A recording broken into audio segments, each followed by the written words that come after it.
Yo, what's up? Good evening sa inyo, no, mga men. So ngayon, nasa loob yung ating easy ride. Sinagawin natin is papalitan natin siya ng naked handlebar.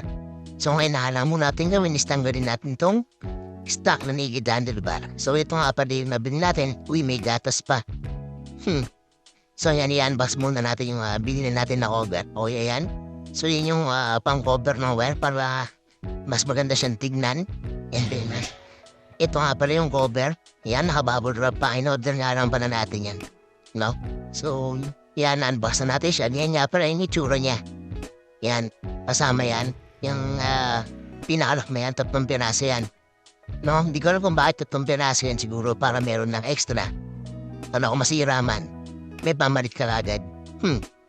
So, siyempre, hindi mawala yung mga tornilyo niya. So, yan yung tornilyo niya, 4 din, stainless siya. So, para ito sa 4 na butas niya. Alright.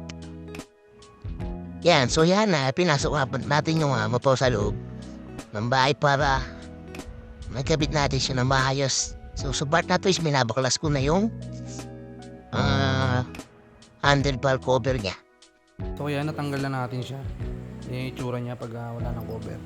So yun yung cover. Yung kakapit na natin to dito. Ngayon iniisip ko itong wire. Mga wire niya. Kung ito, parang siya kakabit. Kasi kailangan kong tanggalin tong mga to. Okay, so nag-iisip ako ng paraan. May kakabit ko pa ba siya o hindi na? Diba? Kasi pwedeng hindi ko na siya ikabit. Okay.